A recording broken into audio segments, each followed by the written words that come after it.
Hey everyone, Alex Tardy here, National Weather Service. We're looking at more precipitation. I know, seems like it won't end. It's been an active month of February for sure, which really started with a bang in late January. Let's take a look at things coming up for the weekend. Here are the highlights.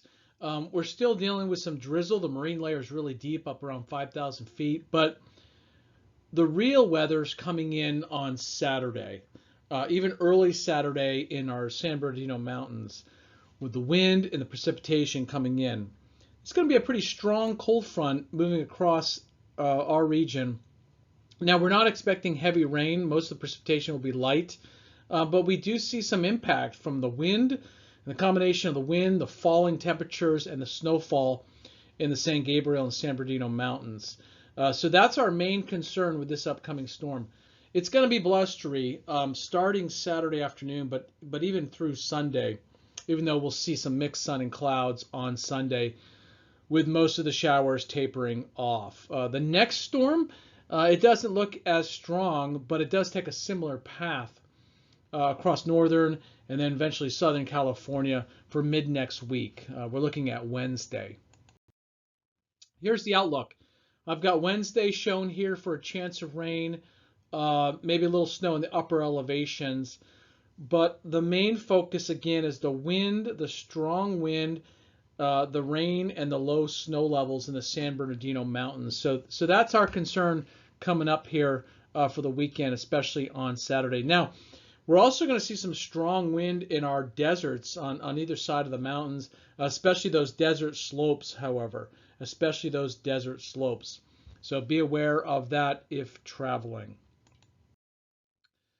Wow, it's been really wet, 2 to 3 times wetter than normal the past 30 days, or really the month of February. We even have an extra day this February, but we didn't need that. 2 to 3 times, or 200% of normal, as shown in purple shaded there. Now for the water year, we're not doing that good, but we are above normal along the San Diego and Orange County coast. You can see the green, which is about 100% of normal, the blue, which is 130% of normal in that area. Now, believe it or not, the Sierra Nevada has a lot to make up for, which they will the next couple days. They're running below average, only about 80% of average. We had a little rain earlier this week. A little storm moved through, is expected to weaken, but it produced pockets of significant precipitation across the San Bernardino Mountains and the Inland Empire, as shown here. Very light amounts down to San Diego County. So we can kind of see the shift in the weather pattern. Everything's starting to shift a little bit further north, and that'll be the case this weekend too. Now for the month, since late January, this does not include the January 22nd event in San Diego, but we see some big numbers over the past month. San Gabriel and San Bernardino mountains in particular, water numbers in the teens. But if you look across our valleys, our inland empire, our coastal areas, 6 to 9 inches of rain in 1 month, that's a big deal. That's why we were talking about 2 times above normal. We have seasons that don't get that much water in those locations. The snow has been great.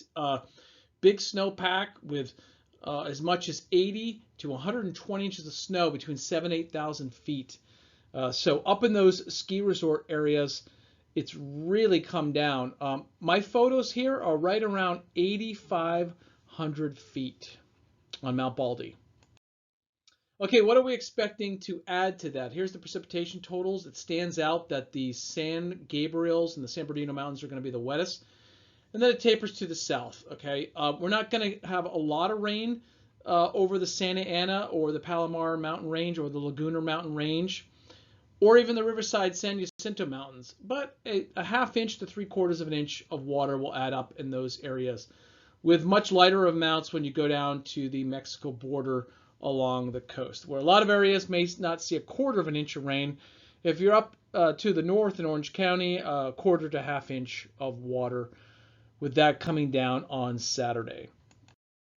We are looking at snowfall. Even though the snow won't be significant, we're looking at falling temperatures and even some blowing snow Saturday night. So travel could be hazardous over our San Gabriel and San Bernardino mountains. So keep that in mind. Even though we're not expecting big snowfall totals, the combination of the wind, snow, and those much colder falling temperatures, those can freeze up the roads. This is the cold front Saturday afternoon. It's going to be sagging across the state, and that's why Northern California is going to get so much snow in the Sierra Nevadas, because of the cold air and the fact that it's slowly moving along that area. The wind will be a big impact, probably our biggest impact for our desert areas for sure. Combination of wind and snow, and then of course combination of breezy conditions and periods of rain on Saturday for our coastal and valley areas. But our mountain passes, San Gorgonio, even the I-8 pass, will be suffering from some really strong winds Saturday and Saturday night. Temperatures will be cool. These temperatures are likely early on in the day. For example, in the San Bernardino Mountains, Wrightwood and Big Bear, the temperatures with the precipitation increasing and the cold front coming through will likely come down or lower throughout the afternoon. Pleasant weather along the coast other than the rain showers and the increasing winds. This is a statewide perspective, and we are talking about maybe the biggest storm for snow and precipitation combined for the Sierra Nevada to really make up their deficits of only 80% of where they should be. So this will top them off with widespread several inches of water, with that being snow above 5,000 feet. This storm has cold air. You can see the cold air comes down on Friday, and then the whole storm stalls over Northern California.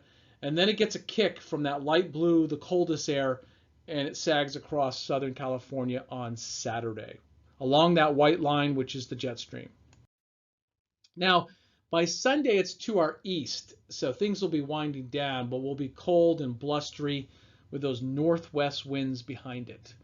Now it becomes a problem for the Great Basin and the Rockies. This is an atmospheric river, so we've got cold air, very cold air, some of the coldest air of the season combined with the atmospheric river.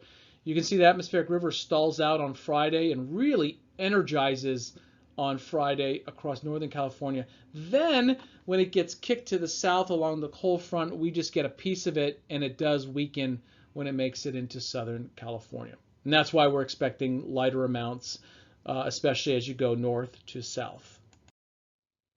The next storm is taking a very similar path, though it is weaker. It has less cold air. It's not as compact, not as strong, and it's moving along.